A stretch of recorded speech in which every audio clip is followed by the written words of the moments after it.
संदीप जी, आप कह रहे हैं कि कोई रिश्ता नहीं है, लेकिन अजय माकन ने कल फर्जीवाल और देशद्रोही कहा है अरविंद केजरीवाल को। विवाद सारा उसी विषय पर है। देखिए साहब, फर्जीवाल तो हम नहीं, फर्जीवाल तो सभी कह रहे हैं, फर्जीवाल हैं ये। अमित जी, 11-12 साल पहले आपको याद होगा, इन्होंने सिलसिलेवार मेरे ऊपर इनडायरेक्टली कांग्रेस पार्टी पे, लेट शीला जी पर कितने चार्जेस नहीं लगाए होंगे। मतलब जिस तरह की घटिया तरीके से इन्होंने शब्द इस्तेमाल किए, शायद भारतीय राजनीतिक इतिहास में इतनी घटिया बातें किसी और नेता ने नहीं की होंगी। 11 साल हो गए, सारी दिल्ली सरकार की फाइलें इनके पास हैं जी, एक चुहिया तक को हमारा नुकसान नहीं कर पाई है। तो स्वाभाविक है कि सीधे सिरे से झूठ बोल रहे थे ये। वो 11 साल निकल गए, उसके बाद हम लोग इनके काम पर इनकी आलोचना करते रहे। और मैं आपसे कभी आग्रह करूंगा कि कभी इनके सो कॉल्ड शिक्षा स्वास्थ्य मॉडल पर कभी मुझसे भी चर्चा कर ले, तो मैं बता दूंगा कितना फर्जीवाड़ा इनका है। तो फर्जीवाल शब्द इनके कार्यों से इनके नाम पर पड़ा, ये कोई नाम हम नहीं दे रहे हैं।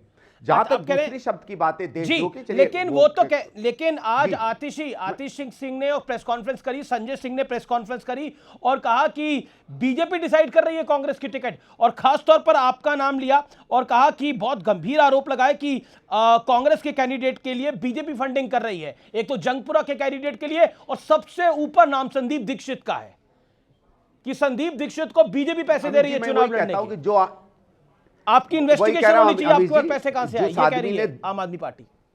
अरे बिल्कुल कर लो, बिल्कुल, मैं तो कह रहा हूं बिल्कुल कर लो। आपके यहां कैमरामैन खड़े हुए हैं, मैं इनसे कह देता हूं ये मेरा घर है, जरा पूरे घर में तहकीकात कर ले और थोड़ा सा इसको शीश महल से भी कंपेयर कर ले, पता चलेगा कौन किसके पास कितना पैसा, वो अपने आप पता चल जाएगा। भारतीय जनता पार्टी की तो शायद जितनी तीखी आलोचना मैंने की होगी पिछले 10-12 साल में, मुश्किल से पूरी आम आदमी ने मिलकर की होगी। और इनका एलिगेशन का क्या, वही मैं कह रहा हूं ना अमित जी, जिसने 12 साल कभी सच नहीं बोला है, हम कैसे मान लें कि आज इनके आरोप सही हैं। इन्होंने मेरे पे जो आरोप लगाए हैं, इन्होंने लेट शीला जी पे जो आरोप लगाए हैं, उनमें से एक भी कहीं तथ्य के साथ दिखा? एक भी मैं आपसे पूछना चाहता हूं। लेकिन वो आज एस्टैब्लिश करने में ये लगे रहे कि इंतजार कर रहा हूं कि हथकड़ी लगाओ। कांग्रेस जो है वो बीजेपी की मदद कर रही है, और वो तो ये तक कह रहे हैं कि इंडिया अलायंस में हम डिमांड करेंगे, अगर कांग्रेस इसी तरह का रवैया करेगी तो कांग्रेस को इंडिया अलायंस से बाहर होना चाहिए, हम सभी पार्टियों के पास जाएंगे। ऐसा है, वो ये बात कर लेना इंडिया अलायंस में जाके, इनको कौन गंभीरता से लेता है? अभी चले जाएं, आप किसी तरह गुहार करने चले जाएं, खुद ही इनकी हालत खराब हो रही है, दिल्ली में घबरा के ये तमाम चीजें चिल्ला रहे हैं। और अमित जी मुझे 1 मिनट दीजिए, मैं आपसे कहता हूं बी टीम ये किसकी है भाई? बी टीम तो वो होता है जो अपनी पार्टी की मदद करता है, अपनी ए टीम की। उत्तराखंड में किसकी मदद की इन्होंने वोट काट के? हरियाणा में किसकी मदद की? गुजरात में किसकी मदद की? गोवा में किसकी मदद की? और एक ऐसा इंस्टेंट बता दो जहां इन्होंने भारतीय जनता पार्टी को हराने के लिए बीजेपी के वोट काट के कांग्रेस या किसी और दल को लड़ाया हो। जिस पार्टी ने हमेशा चुनाव में भारतीय जनता पार्टी को जीतने में मदद की हो, वो भारतीय जनता पार्टी की टीम होगी या वो पार्टी जिसने हमेशा भारतीय जनता पार्टी का विरोध किया है? बिल्कुल, तो आप खुद ही समझ सकते हैं। बिल्कुल, आपने उत्तराखंड के चुनाव की बात करी, आपने लॉजिकल बात करी, आपने गोवा के चुनाव की बात करी, लॉजिकल बात करी, गुजरात के चुनाव की बात करी, लॉजिकल बात करी। लेकिन एक लॉजिकल सवाल यह भी है कि इसी पार्टी के साथ आपका अलायंस था 5 महीने पहले, लोकसभा में आप साथ लड़े। संजय सिंह कह रहे हैं कि चंडीगढ़ तक गए कांग्रेस की मदद करने के लिए अरविंद केजरीवाल, तब याद नहीं आया कांग्रेस पार्टी को, राहुल गांधी को, कि वो फर्जीवाल थे, वो देशद्रोही थे। देखिए चंडीगढ़ में क्या मदद करने गए थे? चंडीगढ़ में किस चीज की मदद करने गए थे? क्योंकि चंडीगढ़, पंजाब और हरियाणा के चुनाव चल रहे थे, वहां क्या मदद करने गए थे भाई? और आप बताइए ना, यही इनको तब नहीं याद आया जब हरियाणा में पहुंच गए हमको हराने के लिए। वहां कहां गई इनकी नैतिकता? वहां कहां गई इनकी राजनीतिक साख? आपका आधा परसेंट, 1% से कम वोट है, आप 7-8 सीटें मांग रहे हो, कौन देगा भाई? आप मुझे बताओ। 1% तो कोई मतलब ऐसे ही खड़ा हो जाए हिंदुस्तान में, इंडिपेंडेंट हो जाए, उसको 2-3% मिलते हैं। माफ करिए, 1% की कैपेसिटी है, 6-7 सीट मांग रहे थे। स्वाभाविक है ना कि आप इसीलिए इतनी सीटें मांग रहे थे कि गठबंधन नहीं होगा। तो किसने सुपारी ली थी? इन्होंने ली, भारतीय जनता से पार्टी। क्लियर बात है ना भाई। लेकिन लोकसभा में तो आप साथ लड़े ना जी। अभी आपको भी कमियां दिख रही है, उनको भी कमियां दिख रही है। वो कह रहे हैं कि बीजेपी की स्क्रिप्ट पढ़ रहे हैं, आप कह रहे हैं वो बीजेपी की स्क्रिप्ट पढ़ रहे हैं, लेकिन लोकसभा में तो साथ लड़े थे चुनाव।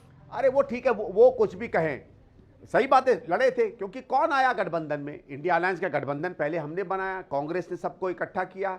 हम लोगों ने कहा कि जहां जहां हमारा वोटर डिवाइड हो सकता है, हम, क्योंकि नरेंद्र मोदी जी, आपको लगता है कि वो गठबंधन करना गलती थी, भूल थी? नहीं नहीं नहीं, वो उस समय की जरूरत थी, मुझे नहीं लगता है कोई भूल पर अजय माकन ने बोला कि गलती थी, भूल थी, अब नहीं करेंगे ऐसा। मैं नहीं नहीं नहीं, एक सेकंड अमित जी, ऐसा है कभी आप निर्णय लेते हैं किसी तर्क से लेते हैं, कभी कभी वो निर्णय आगे चल के लगता है कि उससे सार्थक परिणाम नहीं निकले, इसका यह मतलब नहीं है कि उस समय निर्णय गलत था, लेकिन वो निर्णय, वो जो अलायंस था वो दिल्ली सरकार की परफॉर्मेंस पे नहीं था। जब हम दिल्ली सरकार के परफॉर्मेंस पे आएंगे तो दिल्ली सरकार को, दिल्ली को बर्बाद करने में किसी का हाथ है तो अरविंद केजरीवाल का हाथ है, और इसलिए केजरीवाल की सरकार को संदीप हराना दीक्षित, ये सवाल मैं इसलिए पूछ रहा हूं धर्म भी है, कि हमारा जब पहली बार अरविंद केजरीवाल की सरकार बनी तो मुझे अच्छी तरह से याद है शीला जी विरोध में थी कि समर्थन नहीं करना चाहिए 8 विधायकों को, लेकिन उसके बावजूद समर्थन किया गया। सही बात है, समर्थन किया गया था, लेकिन वो जब समर्थन किया उसके बाद कभी कांग्रेस लौट के नहीं आई। एक एमएलए नहीं आज कांग्रेस का, एक सांसद नहीं है दिल्ली जैसे राज्य में जहां 15 साल शीला दीक्षित ने बेधड़क राज किया, वन साइडेड विक्ट्री होती रही उनकी। मैं मानता हूं मैं मानता हूं वो निर्णय हमारा गलत था, लेकिन उस समय लगा होगा सीनियर नेतृत्व को कि कोई भी कारण है। देखिए, किसी समय में आप कोई निर्णय लेते हैं, अगर वो गलत साबित हो जाता है तो पार्टी अपनी गलती सुधारती है, ठीक है। ये मतलब नहीं है कि हमने कोई कमिट कर दिया था कि आम आदमी को हम कंटिन्यूअसली सपोर्ट करेंगे, और 10-11 साल में तो हमने देखा ना ये पार्टी किसके साथ खड़ी है और किसके खिलाफ खड़ी है, कितना झूठ बोलती है और कितना सच बोलती है। मेरे हिसाब से ना नैतिकता के कारण ना दिल्ली के विकास के कारण हम इनके साथ खड़े हो सकते हैं। जी, वो कहते हैं कि हरा तो हम ही पाते हैं, कांग्रेस की तो बस की कहां है हराना। वो कहते हैं हराता तो बीजेपी को तो अरविंद केजरीवाल ही है, कांग्रेस की बस की कहां है, कांग्रेस तो घुटनों पे आ जाती है। आप मुझे बताइए ना, आप दिल्ली को छोड़ के कहां हरा पाए भाई, बताओ ना, दिल्ली को छोड़ के कहां हरा पाए। हर जगह आपने लड़ने लगे कि बीजेपी जीते, मुझे बताइए ना। जो आपने आपको नेशनल पार्टी कहती है वो फिर उन राज्यों में क्यों नहीं लड़ती जहां कांग्रेस नंबर 2 की पार्टी नहीं है। आप जाके बंगाल में भी लड़िए, आप जाके डीएमके में भी लड़िए, आप जाके आंध्रा भी लड़िए, वहां तो आप नहीं लड़ते। संदीप जी, तो केवल वहां लड़ते हैं जहां आप कांग्रेस के वोट काट सकते हैं। संदीप, मैं आपको लगभग 20-21 साल से जानता हूं, आप कोई भी बात हवा में नहीं कहते। आपने एक आरोप लगाया कि पंजाब की पुलिस आपकी मुखबरी कर रही है यहां बैठकर, इसके पीछे तथ्य क्या है? आपके पीछे जासूस छोड़े हुए हैं। देखिए ऐसा है, कल यहां जब मैं यहां कमरे में था तो मेरे कुछ मित्र पंजाब से आए हुए थे, इनको मैं बहुत पहले से जानता हूं, यूथ के लड़के हैं। ये मेरे पास आए और कहने लगे कि इनको 2-3 ऐसे लोग मिले जो बहुत सस्पिशियस थे। उन्होंने जब पता किया वो पंजाब के लग रहे थे और उनको लगा कि पंजाब पुलिस हमको जासूसी कर रही है। उनके पास जो भी था, तो मैंने फौरन कुछ लोगों से बात की पंजाब में जिनको मैं जानता हूं। वो अपने नाम नहीं बताना चाहते क्योंकि वहां के मुख्यमंत्री बड़ा विंडिक्टिव है, वो घबरा रहे थे। उन्होंने मुझसे कुछ समय बाद जवाब दिया, बाद में फोन आया कि नहीं, यहां भी ये खबर है कि शायद पंजाब पुलिस के कुछ लोग दिल्ली में राजनीतिक सूचनाएं इकट्ठा करने के लिए भेजे गए हैं, जिसको आप सरल भाषा में कहें तो जासूसी कहा जाता है। और उस कारण से मैं आज एलजी साहब के पास गया हूं कि मुझे ये सस्पिशन है, मैंने ये बातें देखी हैं, ये गतिविधियां यहां पकड़ी गई हैं, इसलिए कृपया करके आप दिल्ली पुलिस से कहें कि इसकी तहकीकात करें, डीजीपी पंजाब से बात करें, सच है तो उसको बंद करवाएं और सच नहीं है तो ठीक है, हमें कोई दिक्कत नहीं है। नहीं, अरविंद केजरीवाल के खिलाफ आपने एफआईआर, मतलब यूथ कांग्रेस ने एक एफआईआर रजिस्टर कराने का प्रयास किया, इसको लेकर भी आतिशी जो करंट सीएम है वो गुस्से में आ गई हैं, वो कह रही है ये बहुत गलत है। अरे भाई, एफआईआर हुई है, गलत क्या है? एफआईआर तो हमने शराब की भी करवाई थी, शराब घोटाले की। आज परेशानी में है, 4-5 महीने जेल होकर आ गए, इनके मंत्री 1-1 साल जेल होकर आ गए, इन पर केस चल रहा है, ईडी पे ईडी की इनकी इंक्वायरी चल रही है, कोर्ट इनको बेल भी नहीं दे रहा था, बड़ी मुश्किल से बेल दी।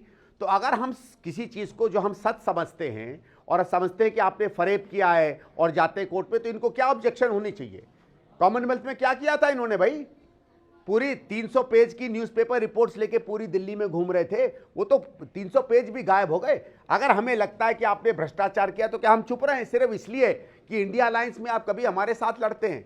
और मैं कह रहा हूं आतिशी जी से, इंडिया अलायंस से मुझे याद आ रहा है, आपने कहा कि नहीं बोला है, आपने कहा कि आप क्या कहेंगे, आपने कहा कि कोई शेर चींटी को धमकी दे नहीं सकता। जी बिल्कुल कहा भाई, क्या हुआ, आप क्या चींटी शेर को धमकी नहीं दे सकते? इंडिया अलायंस तो कांग्रेस ने बनाया था, नहीं बिल्कुल नहीं दे सकते। तभी तो मैं कह रहा हूं ना कि दीजिए ना और धमकी। और कल मैं इनके खिलाफ प्रेस कॉन्फ्रेंस करूंगा, एक एक करके वो हर सवाल जिन्होंने हम पर उठाया था उस पर मैं जवाब दूंगा। हिम्मत हो तो मेरी सवालों का ही जवाब दे दो ना आप। लेकिन वो तो एक ही एजेंडा चला रहे हैं कि आप बीजेपी के स्पॉन्सर्ड हैं, आप भारतीय जनता पार्टी के लिए कांग्रेस काम कर रही है, दिल्ली कांग्रेस बीजेपी के लिए काम कर रही है, बीजेपी हेडक्वार्टर कांग्रेस की लिस्ट तय कर रहे हैं। अरे अमित जी, इनके कहने से क्या होता है जी। जिस पार्टी का पूरा शुरुआत हुई थी, भाई ये तो आप भी जानते हैं कि इंडिया अगेंस्ट करप्शन में खाना किसने परोसा था, लोग किसने भेजे थे। खुद अरविंद केजरीवाल ने कहा कि हाँ आरएसएस के लोग वहां थे, उसको मैं जानता था। तो आपने तो जिस पार्टी के समर्थन से अपना नाम कमाया, आप क्या किसी पर उंगली उठा सकते हो? जी, मेरा आखिरी सवाल आपसे है, क्योंकि आपकी मदर का भी मैंने इंटरव्यू किया, जो फॉर्मर सीएम थी शीला जी का, और जब उनके लिए एसी वाली बात बोली गई थी तब वो बहुत दुखी थी। उन्होंने एक पब्लिक मीटिंग में भी इस बात का जिक्र किया था, चुनाव के बाद भी, जब रिजल्ट आ गया था, वो चुनाव हार गई थी उसके बाद भी। लेकिन आज वही आरोप अरविंद केजरीवाल के खिलाफ है। शीश महल का वहां पर एसी है, कितने एसी हैं, बाथरूम में क्या लगा है? क्या आपको लगता है ये डेस्टिनी है, ये विधि का विधान है? व्हाट यू हैव टू से? भाई कभी कभी होता है, और देखिए वो तो इतनी मतलब क्या बताए, ऐसी घटिया बात थी। देखिए आप उस समय पता नहीं सीएम हाउस आए थे कि नहीं, 5 या 6 बड़े बड़े कमरे होते थे। बिल्कुल आया उन कमरों में मतलब विशालकाय ऊंची ऊंची पुराने घर थे, ऊंची ऊंची इमारतें हुआ करती थी। 2 एसी पर रूम तो कुछ भी नहीं था, 12 एसी थे। और 12 एसी में भी आप जानते हैं शीला जी तो बेचारी एक कमरे में रहा करती थी, बाकी पूरी दुनिया उसमें घूमा करती थी। बिल्कुल। लेकिन ठीक है, वो एक माहौल था। और इनका घटियापन ऐसा था कि इन्होंने उस चीजों को एक उनको बदनाम करने के लिए इस्तेमाल किया। लेकिन सही है भाई, आज आप 200 एसीज के कमरे में रह रहे हैं, आलीशान इमारतों में राजे महाराजे की तरह रह रहे हैं। अब ठीक है, अब दिल्ली की जनता ने आपको 10-12 साल वोट करके जिताया है, वो दिल्ली की जनता और आपके बीच के संवाद की बात है। लेकिन जिस साख को, जिस नाम को लेकर आए थे, मुझे इतना जरूर संतोष होता है कि 10 साल में शीला जी नापाक निकली। आज दिल्ली उनके किए हुए कामों की चर्चा करती है। ये तो आप भी जानते होंगे, आप भी दिल्ली के नागरिक हैं, कि कोने कोने में लोग उनको याद करते हैं।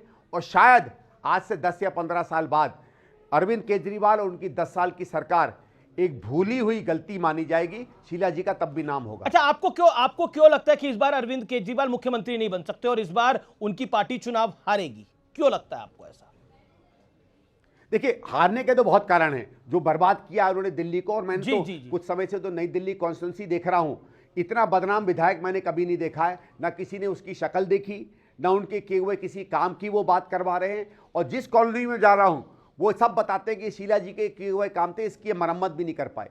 लेकिन जो मैं दूसरी बात आपको बता रहा हूं कि मुख्यमंत्री क्यों नहीं बन सकते हैं, देखिए जब इनको बेल मिली थी तो सुप्रीम कोर्ट ने शायद एक ऐतिहासिक निर्णय दिया, कहा कि बेल पे तो आप आ सकते हैं बाहर, लेकिन आप कोई फाइल नहीं देख सकते, उस पर दस्तखत नहीं कर सकते, आप किसी अधिकारी से मीटिंग नहीं कर सकते, और आप ऑफिस नहीं जा सकते। तो अगर ये 3 चीजें मुख्यमंत्री नहीं कर सकता तो मुख्यमंत्री करेगा क्या भाई? सिर्फ शीश महल में रहने के लिए आया क्या, या बड़ी बड़ी गाड़ियों में घूमने के लिए आया क्या, या हवाई जहाज से सैर करने आया क्या? तो काम करने आया ना भाई। तो सुप्रीम कोर्ट ने एक तरीके से नो कॉन्फिडेंस कर दिया था अगेंस्ट केजरीवाल, और वो बेल कंडीशन आज भी हैं। तो अगर समझ लीजिए, वैसे उसकी कोई चांस नहीं है, लेकिन समझ लो एक बार को हाइपोथेटिकली मानते हैं कि ये दिल्ली चुनाव जीत जाते हैं और ये विधायक भी बन जाते हैं, तो अगर ये शपथ भी लेंगे मुख्यमंत्री की, तो जो मुख्यमंत्री अधिकारियों से मिल नहीं सकता, फाइल नहीं साइन कर सकता, कोई निर्णय नहीं ले सकता, वो क्या मुख्यमंत्री है? इसीलिए मैंने कहा है कि मुख्यमंत्री ये बन ही नहीं सकते हैं।